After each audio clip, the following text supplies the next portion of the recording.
Hello guys, welcome back to my channel. आज हम आप लोग के लिए the science of falling in love ड्रामे का एपिसोड नंबर 11 लेके आए हैं। ये बहुत ही इंटरेस्टिंग होने वाला है। आई होप आप लोग को बहुत पसंद आने वाला है। तो जल्दी से हमारे वीडियो को लाइक करें और हमारे चैनल को सब्सक्राइब करें। इसके पहले के सारे पार्ट हमारे डिस्क्रिप्शन बॉक्स में लिंक है, वहाँ पे दिए हुए और ऊपर आई बटन पे भी क्लिक करके आप देख सकते हैं। तो चलिए सीधा चलते हैं एक्सप्लेनेशन की तरफ। तो इस पार्ट की शुरुआत में हम देखते हैं कि सू चैंग वांग को रूम में ले जाके बैठाती है रेस्ट के लिए। फिर वो उससे पूछता है कि जुआ और तुम्हारे बीच में कुछ चल रहा है क्या।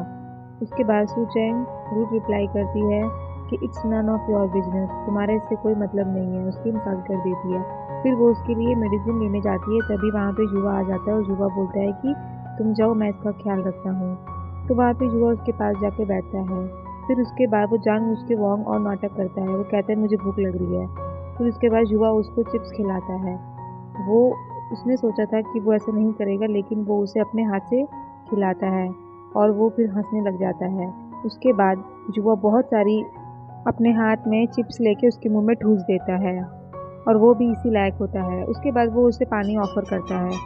तभी वहाँ पे सू चैंग आ जाती है और युवा उसे बोलता है कि अपनी फ्रेंड का अच्छे से ध्यान रखो और मिलते हैं आफ्टरनून में। उसके बाद युवा चला जाता है। फिर वो वोंग सुचेंग का फ्रेंड उसे बोलता है कि युवा मेरे से जेलस है क्योंकि मैं उससे ज़्यादा हैंडसम हूँ। तो सुचेंग उसकी इंसल्ट कर देती है फिर से कि ऐसा कुछ भी नहीं है, तुम्हारा स्टमक के साथ साथ तुम्हारा दिमाग भी खराब हो गया है।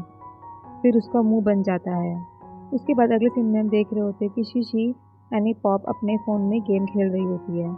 तभी शीशी के मोबाइल में उसको टेक्स्ट आता है गू का लंच के लिए। फिर उसको ध्यान में आता है। उसके बाद अगले सीन में हम देखते हैं कि जियाफा और उसका फ्रेंड दोनों बात कर रहे होते हैं जुआ के बारे में कि अभी तक जुआ ने उसको ई बाइक के बारे में सुचेंग को बताया क्यों नहीं। और वो लोग ये सोच रहे होते हैं कि शायद जुआ ये सोच रहा है कि ई बाइक के साथ साथ अपने प्यार का भी इजहार करेगा डायरेक्टली। वो लोग ये सब बात कर ही रहे होते हैं कि उन लोग की बात जाते जाते वहाँ पे वांग भी सुन लेता है सुचेंग का फ्रेंड। उसके बाद वांग और सुचेंग लैब में जा रहे होते हैं, तभी वो लोग बात कर रहे होते हैं। सुचेंग उसी को बोलती है कि तुमने ये सब जानबूझ के किया ना। तो फिर वांग उसको जवाब में बोलता है कि मैं ऐसा भी नहीं हूँ। उसके बाद वो लोग बातचीत करते हैं और वांग उसे आफ्टरनून में कहीं ले जाने को बोलता है, तो सुचेंग मना कर देती है।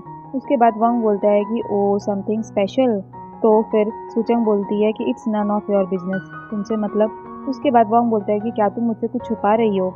सुचेंग उसे कुछ भी नहीं बताती है, लेकिन वांग समझ जाता है। वो लोग बात ही कर रहे होते हैं तो सामने से शीशी आती है और वो वांग उसको पहली बार देखता है और सुचेंग को धीरे से बोलता है कि ये इतनी सुंदर लड़की है, ये कौन है। तभी वो उन लोग के पास आती है और सुचेंग उन दोनों को एक दूसरे से मिलवाती है, इंट्रोड्यूस करवाती है। फिर शीशी उसको घूर के देखती है। वो वांग कुछ और ही सोचने लगता है, लेकिन शीशी उसको पास में जाके बोलती है कि अपना नाड़ा ठीक करो। तो उसकी बेइज्जती हो जाती है। फिर वो वहाँ से चली जाती है और वो बहुत एम्बेरस फील होता है। वांग बहुत ही शर्म आता है उसको। उसके बाद वो बेचारा सीधा भागता ही दिखता है। उसके बाद वो लोग तीनों सीढ़ियों से उतर रहे होते हैं बाहर जाने के लिए, तो वहाँ पे गू भी आ जाता है और उनको पीछे से पुकारता है। उसके बाद वो वांग पूछता है कि ये कौन है। तो सू चैंग गू को भी उससे इंट्रोड्यूस करवाती है और शीशी आगे बढ़ जाती है। फिर वो लोग पीछे रहते हैं और शीशी आगे रहती है। उसके बाद सू चैंग गू से पूछती है कि तुम यहाँ पे वापस क्यों आए। तो फिर गू कहता है कि शीशी की एक प्रोजेक्ट में प्रॉब्लम थी, उसी को सॉल्व करने आया। ये सुनने के बाद तो सू चैंग और वांग ऐसे बिहेव करते हैं बहुत ही बेचारे से, यानी कि उन लोग को छेड़ते हैं और शीशी आगे सब कुछ सुन रही होती है। उसके बाद सू चैंग एनीपॉप गेम के बारे में पूछती है। उसमें भी गू बोलता है कि गेम में भी उसके साथ कोई है खेलने के लिए, और वो इनडायरेक्टली बोलता है और गेम में उसके साथ शीशी होती है। उसमें उस गेम में जितने भी लेवल पार किए होते हैं वो सब वो सू चैंग और उसको बता रहा होता है। उसके बाद अगले सीन में हम देखते हैं कि सू चैंग अपनी फ्रेंड मीजा के पास आती है और वो लोग बात करती है। सू चैंग कहती है कि उसकी मॉर्निंग काफ़ी टायर्ड थी, उसे ज़्यादा कुछ मज़ा नहीं आया और उसे ऐसा लगता है कि वांग और जुआ के बीच में कोई दुश्मनी है। उसके बाद मिर्ज़ा उससे पूछती है क्या तुम्हें वांग ने खुद ने कहा ऐसा कि वो दुश्मनी करता है। तो जैसे ही सू चैंग बताने जाती है उसके फ़ोन में मैसेज आ जाता है जुबा का। जुबा उसे मैसेज करके बोलता है कि वो लोग आफ्टरनून में मॉल में मिलेंगे। तो वो सू चैंग चैटिंग में ही खो जाती है। फिर उसके बाद मिर्ज़ा उसके पास आती है और उससे वही किस वाली सीन की बात करती है कि उसने युवा से जाके पूछा कि नहीं, लेकिन और वो साथ ही साथ ये भी बोलती है कि हो सकता है वो आगे फ्यूचर रिलेशनशिप के बारे में सोच रहा हो तो सू चैंग शर्मा जाती है और उसे थोड़ा बहुत हाँ हूँ में जवाब देने लगती है और वो मन ही मन खुश होती है। उसके बाद अगले सीन में हम देखते हैं कि गू और शीशी एक रेस्टोरेंट में बैठे होते हैं फॉर लंच। उसके बाद शीशी उसको थैंक यू बोलती है क्योंकि उसने उसके प्रोजेक्ट में बहुत हेल्प की होती है उसे बेस्ट आइडिया दे के एक्सपेरिमेंट के लिए। फिर उसके बाद गू भी उसे वेलकम बोलता है और वो अपने बैग से टोस्ट निकालता है चीयर्स करने के लिए। फिर उसके बाद वो लोग चीयर्स कर रहे होते हैं। अचानक से शीशी के बाल का रबर बैंड टूट के नीचे गिर जाते हैं, उसके बाल खुल जाते हैं और ये नज़ारा गू उसको देख के ही रह जाता है। वो एकदम से उसमें खो ही जाता है। उसके बाद शीशी अपने हेयर सेट कर लेती है और उनकी डिश आ जाती है। फिर गू वेटर से और कोरिएंडर लीव्स लाने को कहता है क्योंकि शीशी को बहुत पसंद होता है। उसके बाद हम अगले सीन में देखते हैं कि सू चैंग और युवा मॉल में होते हैं और जैसे ही वो दोनों लिफ्ट में चढ़ रहे होते हैं वो लोग सामने देखते हैं डोंग को। वो इधर भी उन दोनों के बीच में घुसा चला आता है। फिर उन लोग का मुंह देखने लायक होता है। दोनों बेचारे परेशान हो जाते हैं। युवा उससे पूछता है धीरे से कि ये यहाँ क्या कर रहा है। सुचंग बोलती है कि मुझे नहीं पता।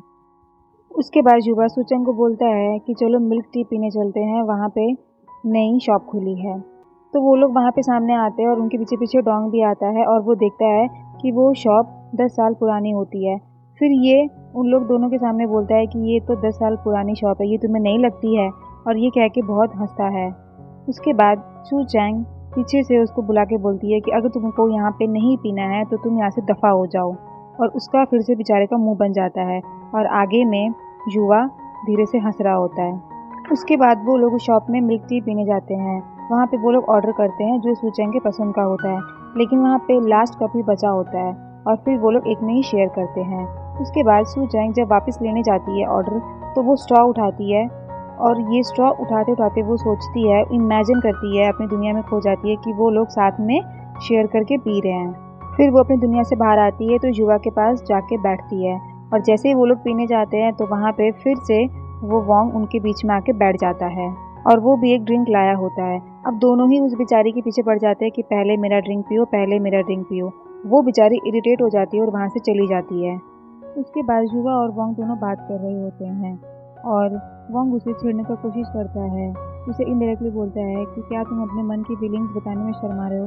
तो युवा समझता नहीं है और वो उसे जानबूझ के बताता भी नहीं है। फिर वो उसे बोलता है कि मैं सू चैंग के लिए नई बाइक खरीद के दूंगा। तो युवा थोड़ा सा हंस देता है और वो वोंग बोलता है कि मेरे डैड रिच है, मेरे को मेरा कार्ड देंगे तब मैं उसके लिए बाईसाइकिल खरीदूंगा। तो फिर वो हंसता है। उसके बाद युवा जैसे तैसे उसे पीछा छुड़ाने के लिए बोलता है कि सामने पिया रोलर कोस्टर है, वो गेम ट्राई करने को बोलता है वोंग को। फिर वो लोग जाके वहाँ पे बैठते हैं। वोंग आगे बैठता है, युवा पीछे बैठता है। वोंग वो गेम स्टार्ट कर चुका होता है लेकिन युवा पीछे से एक बच्चे को बुला के उसकी जगह पे बैठा देता है और चुपके से पीछे से निकल जाता है। वोंग को पता भी नहीं चलता। उसके बाद वो जाके सू चैंग से मिलता है। सू चैंग पूछती है कि वोंग कहाँ है। फिर युवा बोलता है कि वो गेम प्ले कर रहा है। सू चैंग जाने लगती है तो वो उसे रोक लेता है और बोलता है कि मुझे तुम्हें कुछ बताना है। उसके बाद वो लोग बात कर रहे होते हैं। युवा उसे बताता है न्यू बाइक के बारे में। वो सू चैंग को बोलता है कि तुम्हारी जो साइकिल है वो एकदम ब्रोकन हो चुकी है, तो मैंने तुम्हारे लिए न्यू ई बाइक लेना चाहता हूँ। और वो उस बाइक के बारे में सारे फीचर्स एक्सप्लेन करता है। फिर उसके बाद सू चैंग खुश हो जाती है और युवा से पूछती है क्या ये मेरे लिए स्पेशल है। फिर उसके बाद युवा बोलता है कि हाँ। सू चैंग को बहुत अच्छा लगता है, वो बहुत खुश होती है। उसके बाद वो युवा को बोलती है कि उसे कुछ कहना है। उसके बाद वो बैठने को कहती है। फिर उसके बाद सू चैंग बहुत ही ज़्यादा शर्माने लगती है और जैसे तैसे हिम्मत करके उससे आखिरकार पूछ ही लेती है कि क्या लास्ट नाइट हमारी किस हुई थी। फिर युवा उसे तुरंत बोलता है हाँ। वो ज़्यादा कुछ रिएक्ट ही नहीं करता है, कुछ भी नहीं। फिर वो हाँ बोलने के बाद तुरंत बोलता है कि चले अब न्यू बाइक लेने। तो सू चैंग का तो दिमाग ही ख़राब हो जाता है। वो सोचती है कि इसको तो कुछ फीलिंग्स ही नहीं है, कुछ रिएक्ट ही नहीं किया इसने। उसके बाद वो वहाँ से गुस्सा होकर चली जाती है। उसके बाद वोंग का जब गेम कंप्लीट हो जाता है तो वो उठ के देखता है, वहाँ पे युवा होता ही नहीं है। उसके बाद नेक्स्ट सीन में हम देखते हैं कि सू चैंग वापस मेजा के पास आती है और वो बैठती है, सोचती है कि युवा एकदम नॉनसेंस का नॉनसेंस ही है, वो एकदम भी नहीं बदला है, कोई भी उसके अंदर फीलिंग्स नहीं है। मेजा को ये सब बता रही होती है। उसके बाद फिर मेजा एक गाना गाती है, एंजॉय करती है। उसके बाद हम देखते हैं युवा अपने आप में बात कर रहा होता है। वहाँ पे फिर जियाफा का फ्रेंड आता है और उसे पूछता है कि क्या तुम्हें बाथरूम यूज़ करना है, उसे शावर लेने जाना है। तो फिर उसके बाद युवा थोड़ा सा टेढ़ा बोलता है और फिर पूछता है कि मेरा टॉवल मत यूज़ करना। उसके बाद अगले सीन में हम देखते हैं शिशी को। वो लंच कर रही होती है और वो अपने लंच में कोरिएंडर लीव्स ले रही होती है। तभी उसको वो रेस्टोरेंट वाला ख्याल आ जाता है जब गू उसके लिए मंगवाया हुआ होता है। वो वही सब सोच के हंसती है। उसके बाद अगले सीन में हम गू को देखते हैं, वो बुक पढ़ रहा होता है। फिर उसको शीशी के बारे में सोचता है और उसे गुड नाइट मैसेज करता है। फिर वो शीशी के मैसेज का वेट करता है। वेट करते करते वो वॉशरूम में चला जाता है, तब तक उसका मैसेज नहीं आता। फिर जैसे ही वो वापस आने लगता है, तुरंत उसके फ़ोन की नोटिफिकेशन आता है और वो तुरंत भाग के आता है। उसका मैसेज आता है गुड नाइट। वो एकदम पागल ही हो जाता है। फिर अगले सीन में हम देखते हैं कि शुचेंग की फ्रेंड और सुनो दोनों बैठ के बात कर रहे होते हैं। उसकी फ्रेंड पोस्ट ग्रेजुएशन के बारे में बात कर रही होती है कि आगे एग्ज़ाम जा रही है, वो कैसे पढ़ेगी। वो उसे गाइड कर रहा था और वो उसे कहता है कि अच्छे ग्रेड्स आना बहुत ज़रूरी है पोस्ट ग्रेजुएशन कंप्लीट करने के लिए, वरना ये चीज़ नहीं होगा। उधर हम देखते हैं मेजा और शुचेंग बेचारी दुखी होकर बैठी होती है क्योंकि उनको एग्ज़ाम की टेंशन रहती है, उनकी कुछ भी तैयारी नहीं की हुई होती है। उसके बाद शुचेंग आइडिया लगाती है कि वो एक लिस्ट बनाएगी जो उन लोग को आता है उसकी और जो उन लोग को नहीं आता है उसकी। उसके बाद वो लोग अपने डाउट अच्छे से क्लियर कर पाएगी।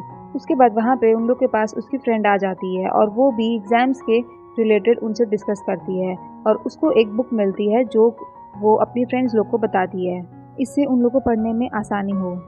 और वो बुक शुचेंग और मेजो को भी मिली होती, लेकिन उन लोग को पता ही नहीं होता है। फिर शुचेंग को याद आता है वो बुक तो उसने लैब में ही छोड़ के आ गई थी।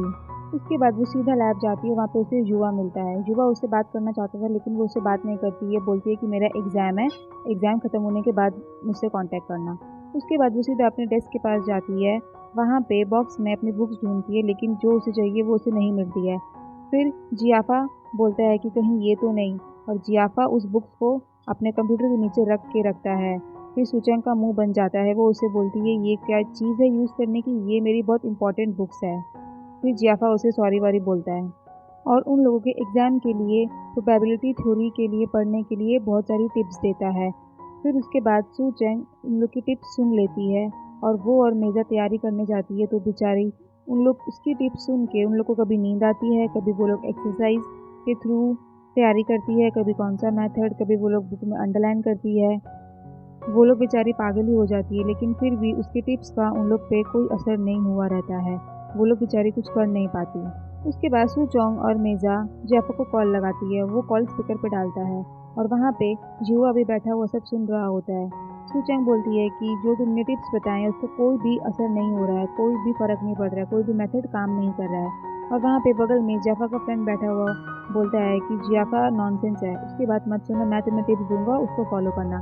फिर वो लोग दोनों इन लोग को गुस्सा करती है और बोलती है कि हम लोग एग्ज़ाम में फेल हो गए तो हम लोग तुम्हें छोड़ेंगे नहीं, और उनको प्रोबेबिलिटी थ्योरी में बहुत दिक्कत आ रही होती है। ये सब युवा सुनता है, फिर वो कुछ सोचता है। उसके बाद शीशी वहाँ से गुजर रही होती है, वो युवा को रूम में बुलाती है कुछ पूछने के लिए। उसके बाद युवा आता है और शीशी उससे पूछती है कि तुमने गू को मेरे टीम में आने को क्यों कहा।